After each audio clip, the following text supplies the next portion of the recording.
dele. 9 horas e 27 minutos, 9 e 27. Ô Edson, prepara para mim, por gentileza, 2 vídeos que eu encaminhei para você há pouco. Um deles abre... tá tudo ok? Então, Bogo, na sequência os dois, ou a gente...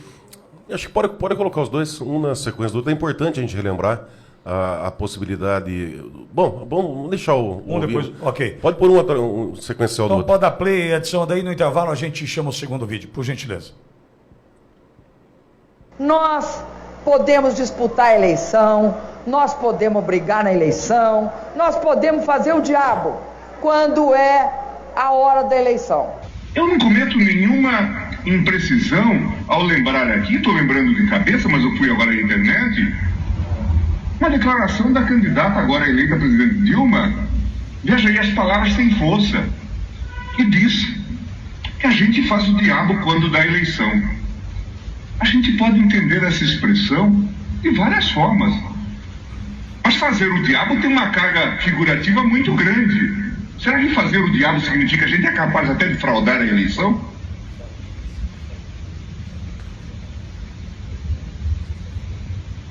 Veja a responsabilidade, inclusive, de pessoas que ficam a falar bobagem. Isso, inclusive, em campanha eleitoral. O peso que isso tem no imaginário das pessoas. O que significa fazer o diabo na eleição? E nós que temos a missão, presidente, de evitar abusos de poder político e de poder econômico, a despeito do discurso da Procuradoria que deve deixar o processo correr. Não, tem que haver freios. Ou essa declaração de 26 de 10 de 2014 do ex-presidente Lula na presença da candidata. Eles não sabem do que somos capazes de fazer para garantir a sua reeleição, a reeleição de Dilma. Repito. E veja o impacto disso na cabeça dos eleitores. Cada vez mais nós temos que chamar as coisas pelo nome. Nós temos sido muito tolerantes com muitas pessoas. Nós temos aceito em nome de uma certa imunidade. Mas veja o que diz o ex-presidente, eleito 2 vezes. Eles não sabem de que somos capazes de fazer para garantir a reeleição. Será que as pessoas não podem imaginar que quem diz isso é capaz de dizer eu sou capaz de fraudar uma eleição? É preciso ter muito cuidado. As pessoas têm que ter responsabilidade. E pessoas que ocupam cargos públicos ou que ocuparam cargos públicos têm que se comportar com alguma dignidade. Não pode fazer esse tipo de afirmação, do que gera esse tipo de suspeita. Gera esse imaginário. Portanto, nós estamos dando uma resposta exatamente para pacificar os espíritos, para evitar esse tipo de suspeita, mas não é infundada. Bom, esse o primeiro vídeo, o segundo, Gilmar Mendes falando sobre a cleptocracia. Lembra desse? Pode apertar o play aí, Edson, por gentileza. Evidente que a Lava Jato não estava nos planos. Por isso que eu disse, não tem mais relevância nenhuma. Porque o plano era perfeito, mas não combinaram com os russos. Isso é que ficou tumultuado. A Lava Jato revelou o quê? Eu disse isso. Pelas contas agora do novo orçamento da Petrobras, 6,8 bilhões destinaram-se à propina. Se 1/3 disto foi para o partido tem algo em torno de 2 bilhões de reais de caixa. Era fácil disputar a eleição com isso. A campanha da presidente Dilma custou 350 milhões. Por isso que eu disse, eles têm dinheiro para disputar a eleição até 2038. E deixariam os caraminguados para os demais partidos. Era uma forma fácil de se eternizar no poder.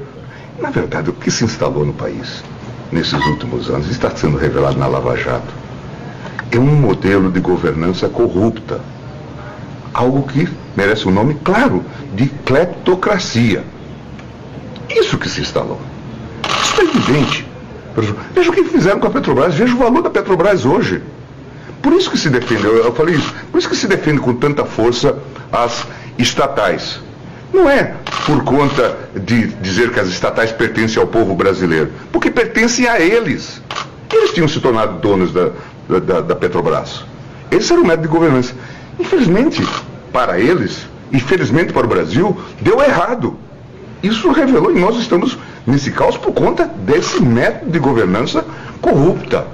Nós temos hoje, como método de governança, um modelo cleptocrata. Muito bem. Aí Gilmar Mendes, em 2 ocasiões, primeira depois da fala da presidente, na ocasião presidente Dilma, buscando a reeleição, faz o diabo nas eleições, fala do Gilmar Mendes na sequência, e na sequência falando sobre Lava Jato e a cleptocracia. Borgo. Bom, esses 2 vídeos, eles são importantes para mostrar para a população o porquê, e para o judiciário, né, para quem questiona esse povo que está nas ruas, exigindo SOS, Forças Armadas, exigindo 142, exigindo transparência nas eleições, enfim, a população tem liberdade de expressão. O que não pode são atos violentos, atentatórios contra o Estado democrático. Liberdade de expressão, pelo menos na lei, é garantida. Mas é importante dizer que não é à toa que isso acontece. Nós acabamos de escutar a fala de um ministro do Supremo. É uma das mais altas autoridades do judiciário brasileiro. E ali ele foi bem claro sobre o que pode acontecer e sobre o imaginário, como ele disse, ele usou essa palavra, na cabeça da população. Então, será que tem que criminalizar quem está estranhando o processo democrático e cobrando lisura depois de uma fala dessa do próprio ministro Gilmar Mendes? Lembrando que o ministro Edson Fachin, uma semana antes de assumir o Tribunal Superior Eleitoral, de assumir a presidência, ele disse no Estadão, em fevereiro desse ano, que a Justiça Eleitoral poderia estar sob ataques de hackers russos. Lembrando que existe um relatório das Forças Armadas apontando que não há garantia da lisura do processo. Não tem como garantir que eles não tiveram acesso. Então, será que a população tem que realmente abaixar a cabeça e aceitar tudo quieto, sem se manifestar? E, por outro lado, o segundo vídeo, Pitoli, ele diz sobre a cleptocracia, a roubalheira do PT. E esse dinheiro, seria uma ingenuidade acreditar que todo esse dinheiro desviado, ele foi ali para a conta do Lula, dos filhos dele, da família, e que não irrigou ali vários membros dessa facção. É mentira. Isso chegou até as cidades do interior. O dinheiro roubado, desviado do povo brasileiro, não ficou só com o Lula, só com os comandantes da facção. Isso aí serviu para bancar a campanha de vereadores, de prefeitos, de deputados. Esse dinheiro ele percorreu o Brasil inteiro. E com a mudança de governo, com a saída dessa facção do governo, secou a teta. E o que acontece? Hoje muitas pessoas estão desesperadas porque precisam continuar recebendo o dinheiro desviado. Nós estamos vendo aí Honduras, nós estamos vendo a Venezuela que está vindo aqui para emprestar bilhões de reais do BNDES, porque essa era a forma de desviar dinheiro do governo cleptocrático, era isso que acontecia. E esse dinheiro aqui, que roubaram, que desviaram do povo brasileiro, ele chegava em várias cidades. E aí o que acontece? Teve um fato interessante ontem, que chegou até o Pitoli, chegou até a mim, Dr. Cláudio, que provavelmente o senhor está incluído nessa situação, que entraram com representações criminais contra integrantes da Jovem Pan de Bauru e um vereador de Bauru, que provavelmente, o vereador de Bauru comentarista aqui na Jovem Pan, provavelmente sou eu. Tá? A gente não tem o teor ainda dessas representações, inclusive uma delas estaria sugerindo a prisão desses integrantes da Jovem Pan News de Bauru por atos golpistas. Bom, primeiro fato, conversei com o Pitoli ontem, falei, bom, não vamos nem dar sequência nisso, porque isso aí está dando ranger de dentes nessa turma que espera o dinheiro ali desviado, o dinheiro do povo, o dinheiro surrupiado ali. Então muitas pessoas estão desesperadas. E quando a gente... Repete essa informação, Bogo. Que surgiu ontem, várias pessoas comentando, que entraram com representações contra integrantes da Jovem Pan de Bauru e contra esse vereador, inclusive sugerindo a prisão desses membros, que dá a entender que sou eu, você, Dr. Cláudio, enfim, os comentaristas. A gente não tem ainda o teor dessas representações. Estou buscando no Supremo o teor dessas representações e vou entrar com uma falsa comunicação de crime. Não vai ficar desse jeito, além da reparação civil. Por quê? Porque nós deixamos bem claro aqui que aqui ninguém defende golpe de Estado. O que nós defendemos aqui é o cumprimento da Constituição e todas as vezes que nos referimos a essa situação, sempre é citado um artigo da Constituição, sempre é citada uma fala, muitas vezes, de pessoas relevantes no país. E nós temos que lembrar que existe a liberdade de expressão. Eu trouxe aqui vários apontamentos, Pitoli, você me permite, Constituição Federal, artigo 5º. Inciso 4, é livre a manifestação do pensamento. Inciso 6º, é inviolável a liberdade de consciência. 8º, ninguém será privado de direitos por motivo de crença religiosa ou de convicção filosófica ou política. 9º, é livre a expressão de atividade intelectual, artística, científica e de comunicação independente de censura ou licença. Artigo 220 da Constituição, a manifestação do pensamento, a criação, a expressão e a informação sobre qualquer forma, processo ou veículo não sofrerão qualquer restrição. Parágrafo 1º do artigo 220 da Constituição. Nenhuma lei conterá dispositivo que possa constituir embaraço à plena liberdade de informação jornalística em qualquer veículo de comunicação social. Parágrafo 2º. É vedada toda e qualquer censura de natureza política. Artigo 359-T do Código Penal. Não constitui crime previsto nesse título a manifestação crítica aos poderes constitucionais, nem a atividade jornalística ou a reivindicação de direitos e garantias constitucionais por meio de passeatas, de reuniões, de greves, de aglomeração ou qualquer outra forma de manifestação política com propósitos sociais. Convenção Americana de Direitos Humanos, o Pacto de São José da Costa Rica. Artigo 1º. Os Estados partes dessa convenção comprometem-se. Vai para o artigo 13. Liberdade de pensamento e de expressão. Não se pode restringir o direito de expressão por vias e meios indiretos, tais como abuso de controles oficiais ou particulares de papel de imprensa. Declaração de Princípios sobre a Liberdade de Expressão, aprovada pela Comissão Interamericana de Direitos Humanos em 2000. A liberdade de expressão em todas as suas formas e manifestações é um direito fundamental e inalienável, inerente a todas as pessoas. É, ademais, um requisito indispensável para a própria existência de uma sociedade democrática. Inciso 2. Toda pessoa tem o direito de buscar, receber e divulgar informação e opiniões livremente, nos termos estipulados no artigo 3 da Convenção Interamericana de Direitos Humanos, sem discriminação por nenhum motivo, opiniões políticas ou de qualquer outra índole. Item 5. A censura prévia, a interferência ou pressão direta ou indireta sobre qualquer expressão, opinião ou informação através de qualquer meio de comunicação escrita, artística, visual ou eletrônica, deve ser proibida por lei. As restrições à livre circulação de ideias e opiniões, assim como a imposição arbitrária de informação e a criação de obstáculos ao livre fluxo de informação, violam o direito à liberdade de expressão. Inciso 6. Toda pessoa tem o direito de externar suas opiniões por qualquer meio e forma. A atividade jornalística deve reger-se por condutas éticas, as quais, em nenhum caso, podem ser impostas pelos Estados. 7.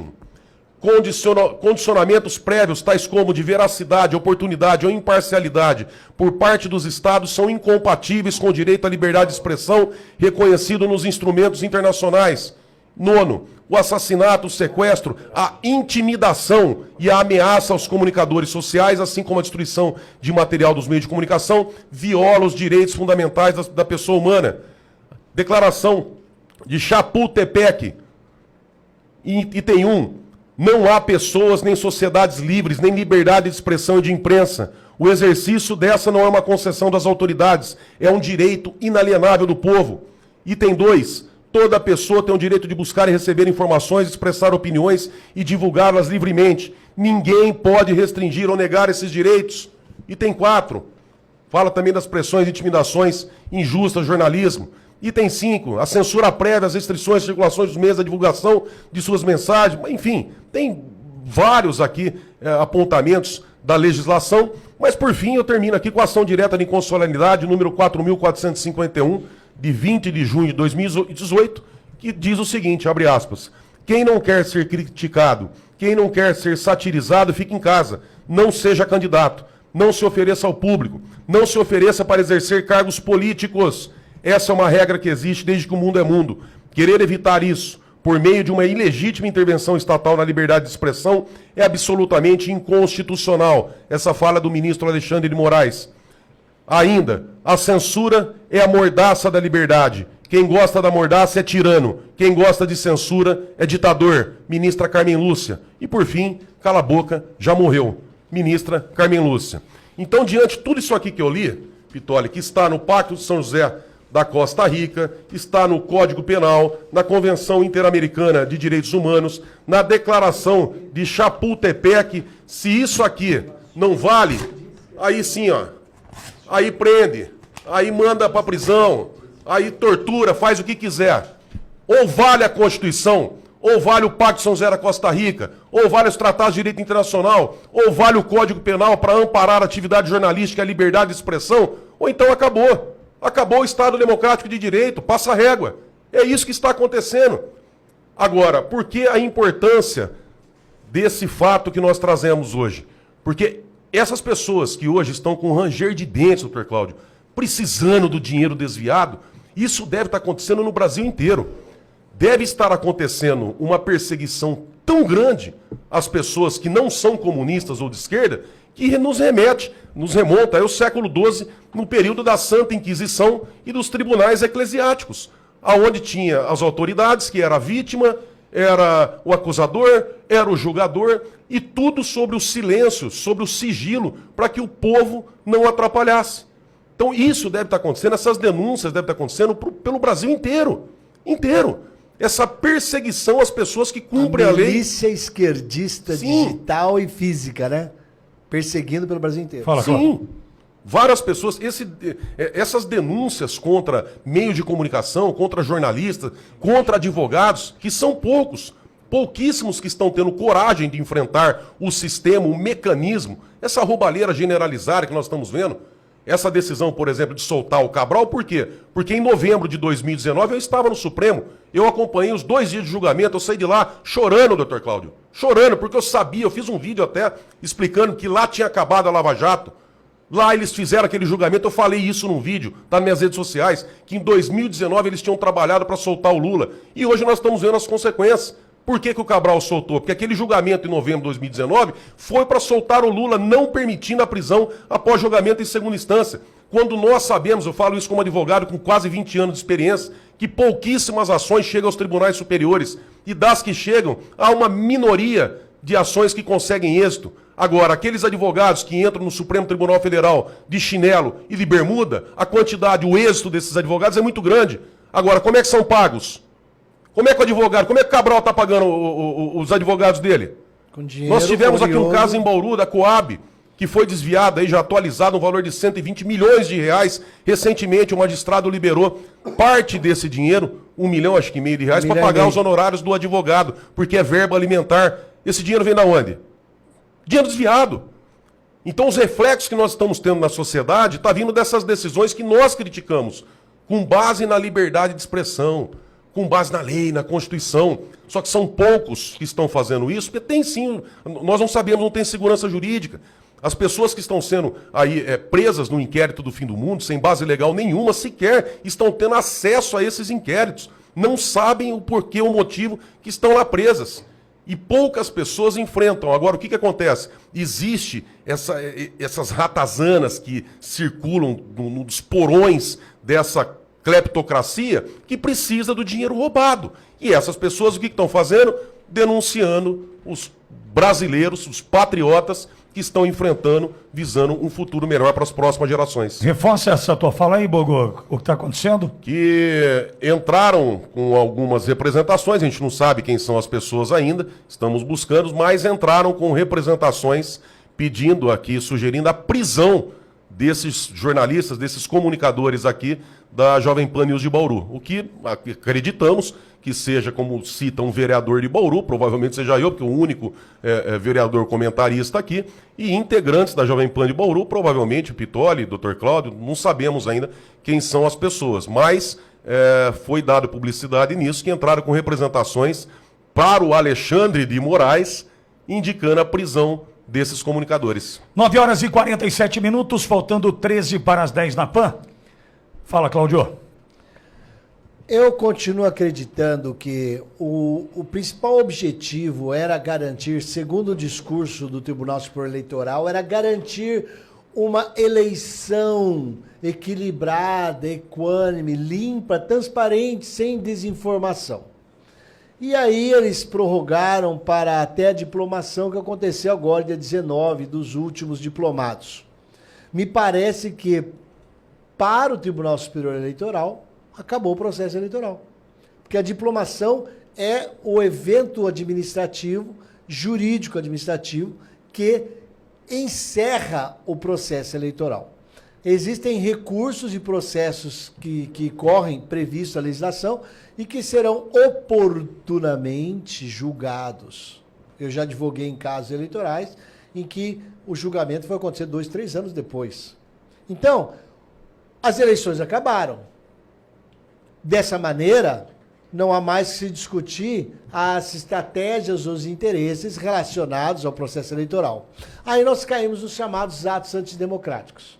O artigo 359, T de time, de temperatura, de tatu, de qualquer palavra aí que você queira, ele diz que essas manifestações com fins sociais não são atos antidemocráticos, com fins sociais. Então, quando as pessoas defendem, como nós defendemos, abertamente o cumprimento de uma interpretação e de uma obediência constitucional sem flexibilidade político-partidária, que é o que nós sonhamos sempre do Poder Judiciário, que ele saia ou nunca entre no palco da política partidária. E nós, estarrecidos, assistimos ministros da STF tomando posições há muitos anos. E eles entenderam o seguinte: agora, ouvindo o ministro Gilmar Mendes, doutor Borgo, eu entendi o que aconteceu lá dentro. Fui iluminado, doutor Borgo. O Gilmar Mendes comentou lá no 2014, alguma época, que o pessoal do PT tinha 2 bilhões, num cálculo lá de 6 bilhões da Petrobras, 30% para o partido, 2 bilhões, 350 milhões de uma campanha da Dilma. Então ele fala que é um governo estruturado pela corrupção, uma cleptocracia. Eu acho que eles do STF entenderam, que eles são muito mais inteligentes e espertos que nós.